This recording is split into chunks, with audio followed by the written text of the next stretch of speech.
saying? I've got a big habit of ringing people and saying, "Oh, I'm signing up for something. Give me the code that's just landed on your phone." I've done that. Netflix accounts, Amazon account. But Really? See, this is these two peas in a pod. I'm beginning to wonder. Hello, and welcome back to Jan's Views on Crime. Jay Slater investigates Ayub Qassim's interview in speech marks. Because was it an interview? I'm not sure if it was. Right. So what we're going to do is we're going to look at Duncan's video that he did today. Duncan, who was in total agreement with what I said in my Drama Friday video that none of you probably watched. And that was about this guy, Cullan, who was interviewing Ayub. Yeah, he did a really good job. Well done there, mate. Well done. Anyway, Duncan had the same thoughts that I had. So let's get into that. Let's get into it. But before we get into it, I need to ask, did you have a good Christmas? Did you? Good. I'm glad. I had a good Christmas. But I managed to get something that I really wasn't expecting. And that was an abscess on my tooth. Great. So yesterday off I trundled to the emergency vet.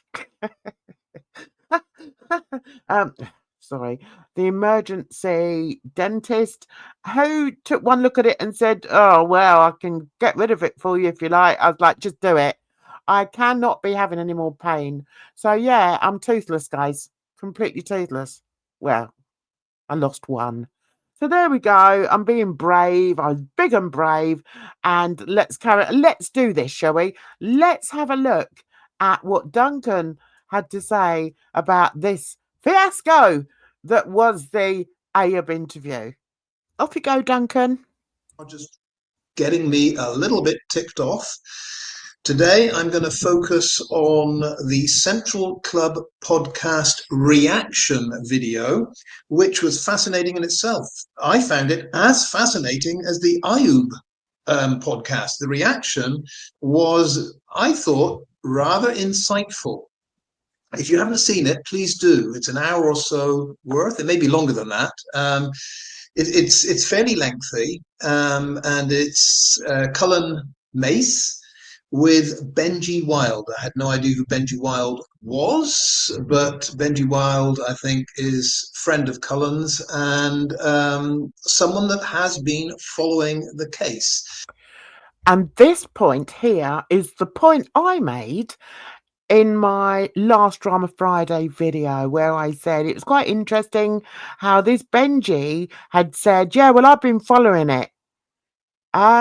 And then went on to show absolutely no proof of him knowing anything about the case. So, yeah, okay.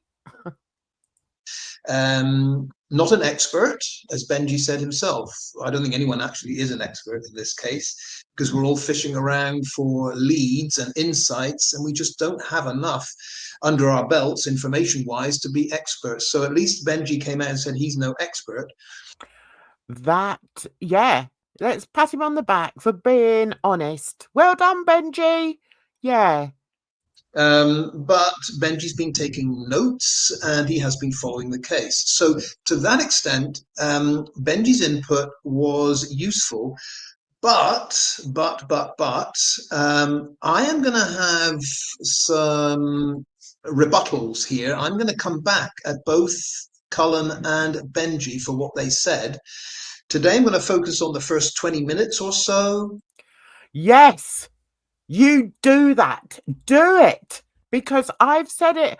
Do you know, I seem to be shouting into the abyss here. Nobody's listening to me.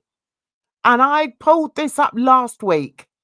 Not only about the first one, where Ayub was allowed to get away with saying absolutely nothing, but also this second one, where Callum has another friend on with him, who, again, just talked a whole load of BS. So, yeah, I'm not going to play all of this, by Duncan, because I want you to go over to his channel, which is called quite simply Duncan Smith. Okay, let's move on. Said, you know, he didn't really know Ayub. They kind of passed each other and said, hi, how's it going?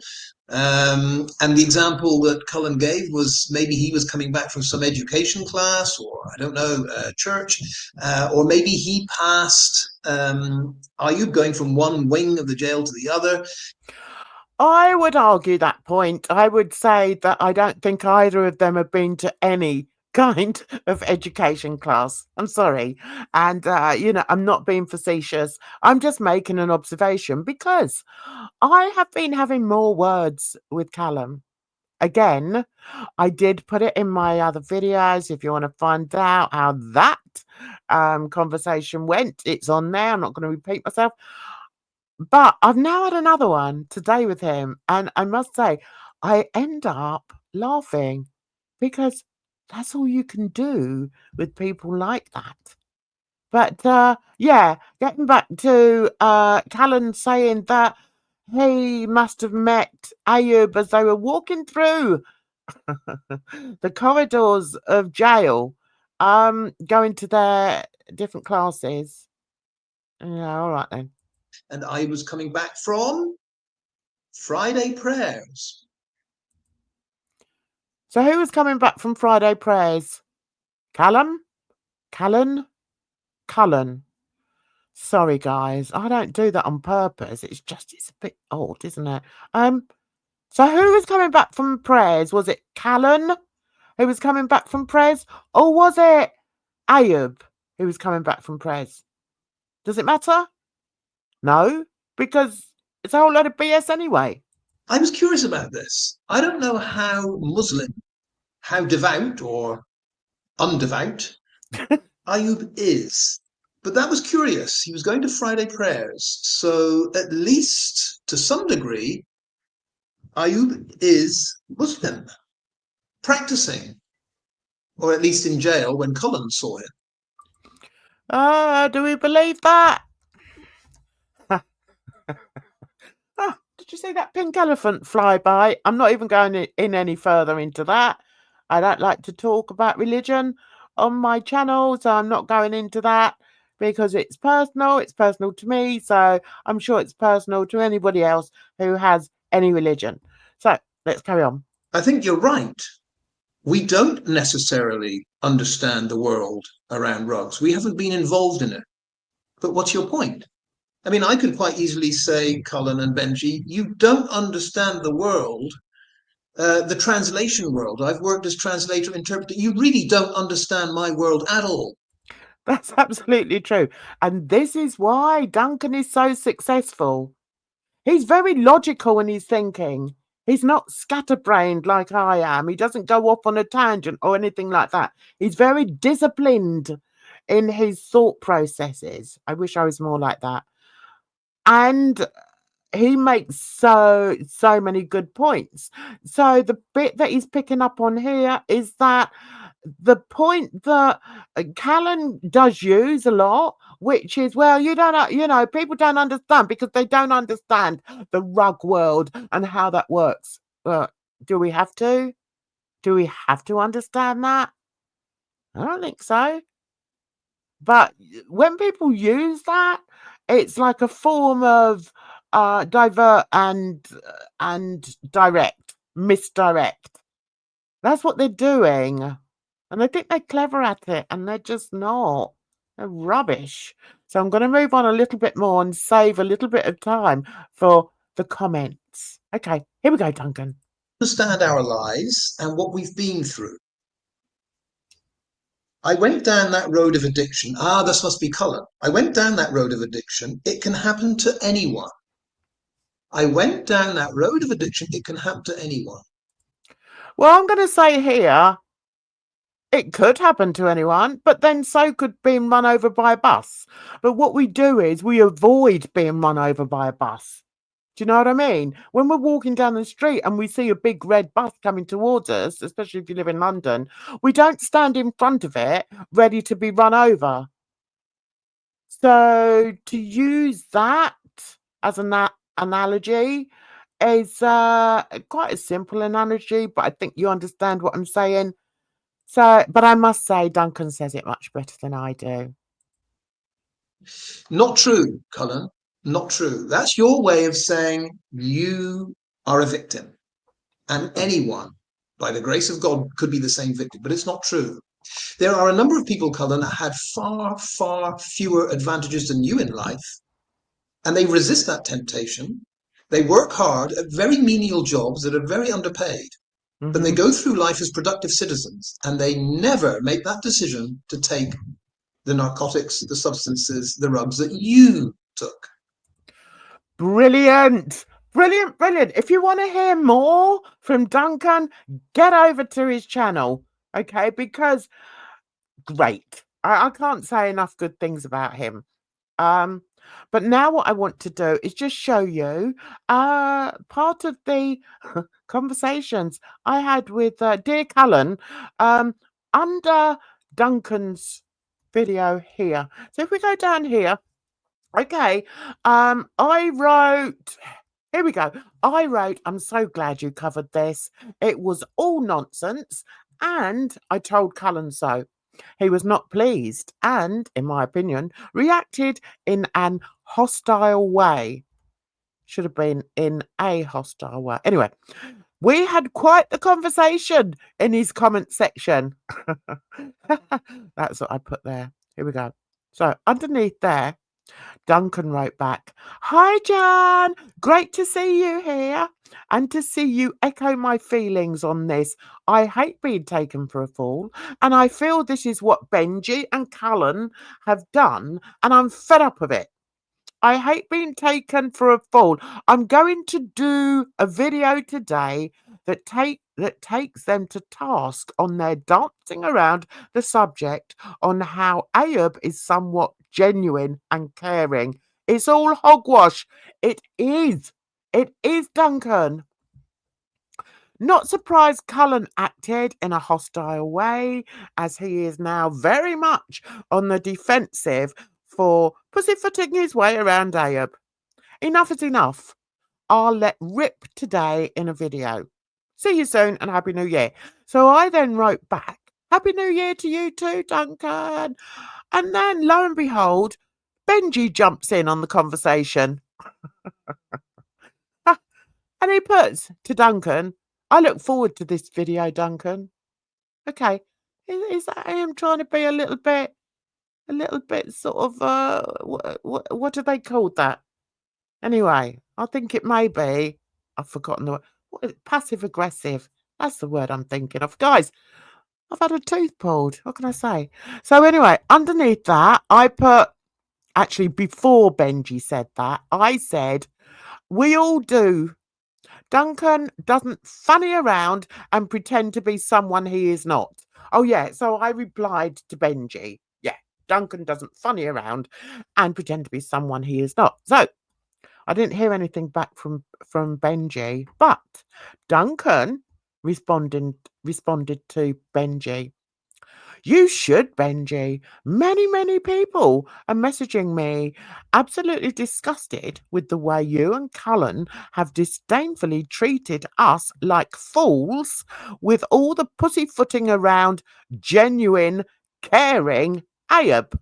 Now, genuine and caring is how they both described Ayub. Really? If you want to see for yourself what Ayub is like, check out my video where I put, I've forgotten what it's called. Oh yeah, check out my Ayub speaking videos and you'll see this caring and genuine person for yourself. So Duncan continues, "Today's video will be hard-hitting from the heart and will reflect the views of all those that just can't believe you two aren't honest to call a spade a spade. Ayub is a drug dealer. He works with teenagers who do the selling. Ayub hasn't the vaguest idea what to do with crypto apart from the use from use the idea as a scam, and it's time the truth was laid out there in its starkest terms, and to call out the charlatans like you and Cullan that can't face up to the bloody obvious. He then says all this nonsense about Ayub caring for his family and, quote, maybe Ayub worked with Brandon's family, end quote, needs to be tackled head on. It's ridiculous BS and you know it. Enjoy the video. Nice one. Nice one, Duncan. So I don't know whether my other ones are still there where I was going to turn and throw in with dear old Cullan. What a delightful character he is. Lovely. At one point he said something about you carry on making films, filming videos in your bedroom. Cullan, if you happen to see this, I don't film in my bedroom. I never have. I never would. Why would I? I've got my desk in a lovely room in my lounge with a corner that I like to call the office, and yeah, I've no need to film in my office, in my bedroom. So yeah, so keep those ideas to yourself. Oh, and the other thing is he keeps going on and on about how wonderful he is because he's interviewed some prominent people. Really? Well, you're only as good as your last performance. And your last performance wasn't great. What can I say? So anyway, I don't think I can't find it, guys. I can't find. Now I'm back on my own channel. Didn't want to be back on my own channel. Oh, but what I could do, I could look there, couldn't I? And then I can see everything. How do I find out? Hang on one second. Bear with me, guys. Okay, so I want to carry on with some of the things, the to and froing I did with dear Cullan. Right, actually, this one I was actually talking to Duncan, and I suggested that he bring Ayub back to be on a panel with people who would ask hard-hitting questions. Cullan did not respond. I think it would be a great idea. Ayub wouldn't dare. So then, guess who responded to me? Cullan. He said, I haven't responded because it wouldn't happen. I'd love it to happen. What? Are you sure? I know he wouldn't, just from the conversations I've had since the interview. He's on the opinion of I gave my side and it's still not good enough. All right. Also, I'm not a representative speaker for Ayub, so asking me would be pointless. Ask him.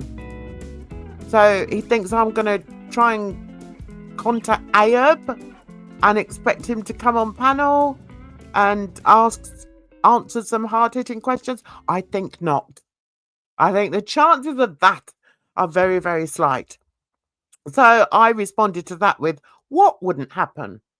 The possibility of people who have worked diligently to discover the truth about that young lad's demise ask relevant questions to the last person who spoke to him before he died.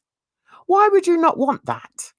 I'm not asking you to facilitate that necessarily, but to blatantly whitewash your biased interviews with both Ayub and Benji will only make us question your intentions. Get it? Got it? Good. He answered back, you're so off the mark, Jan. There is no bias. If it wasn't for that interview, you wouldn't have got the 2 hours. You wouldn't have got the 2 videos. Yes, and he did actually put, you wouldn't off got the 2 videos. This goes back to what I was talking about, education classes. It should be you wouldn't have got the 2 video. Anyway, it was plastered all off mainstream media. Dear. So really, it was the best breakthrough since the start. What work have you done? Apart from think me and Benji are part of a cover-up. Deluded. Get it? Got it? Not good. Okay, I see what you did there. But I never said that I thought it was cover up. I just said that I thought that you didn't ask him relevant questions and you didn't push forward for any answers. It's like you asked a question, he mumbled about something, stared up at the ceiling, eyes rolling inside his head, and gave absolutely no information and didn't actually answer the question. That's what I said. I didn't say anything about you covering for him, but hey ho, you carry on. Somebody underneath put 2 hours of waffle. I've watched you before and never thought you were bad at interviewing, but this one should never have happened. I guess it only told us instead of 99%, he was 100% a liar and involved. Well said, Millie. Right, so did I write anything else? I'm sure I did. Once I start, guys, I never stop. Oh, and then he replied to her, to Millie, I think, never have happened. Who are you again? The nerve of the man. Oh, anyone and everyone is entitled to speak on the case or cover why they want. Nobody is above anyone here. The hate I sense just from interviewing Ayub is wild. People need to give their heads a wobble. The hate he senses just from interviewing Ayub. So he thinks people calling him out on his crap interviewing style is because they hate on Ayub. Really? I think you need to give your head a wobble. Yeah. Just wobble, wobble, wobble. He came back to me and said, okay, Jan, well, whilst you crack on with your wild goose chase, my wild goose chase. I'm not even on a chase. What are you talking about, man? My wild goose chase. Seriously? Anyway. And your deluded views in your bedroom doing videos. Ah, Lordy, Miss Claudia. He really doesn't have a clue. Anyway, I've already addressed that. I'm going to crack on to the next thing in my life. I'm going to continue to interview fascinating people. Oh, are you? Well, a bit like I do. Like here, like I interviewed a pilot. Yeah, he's got like thousands of people that love him. And I've interviewed actresses. Yeah, but okay, all right, all in my bedroom apparently. So he's going to continue to interview fascinating people, continue to help the vulnerable, and change perceptions of those who want to seek truth. Oh, that's interesting. I'd like to see how you're going to go about that when you couldn't even interview somebody who was blatantly lying and see what was happening. You couldn't see that, So how are you going to manage to change perceptions of people wanting to seek the truth? Oh, that's a conundrum, isn't it? Anyway, so then he said, 0 negativity. Thank you very much. I really hope you have a wonderful start to the new year. Goss bless Jan. Well, and I got a kiss. Now, I'm thinking the Goss bless Jan should be God bless Jan. One thing, I wouldn't take it from someone like him. No. Also, if you're writing God, you should put a capital G. Always put a capital G. And if you're saying God bless Jan, you put capital G for God, capital B for bless. And I'm just saying, I'm not being pernickety, guys. So is there anything else that I jumped in on? It's still going on, or somebody else has jumped in. And then I did actually put, I'm genuinely intrigued as to why you feel that everyone's upset that you got to interview a fellow criminal. Your delusion is off the charts. Because he was saying here that he thinks everyone is jealous because he got to get the interview. Oh, here, look. I'm just the lucky guy who got to interview him. Everyone seems like everyone's upset with that for some bizarre reason. But if you ask me, my personal opinion, it was to get his side of the story, which I did. Did you really, though? He gave us his version without interrupting, and for that I'm happy. Well, as long as you're happy, Cullan, that's all that matters. Yeah, you carry on, dude. You carry on. I have to laugh, guys. Why not? It's just pathetic, stupid. But anyway, you carry on with your successful interviews and whatnot. Happy New Year. And a Happy New Year to all you who have clicked on this video. And yeah, you take care of yourselves up there, guys, because trust me, it's a rotten old world. So until the next one, bye-bye for now.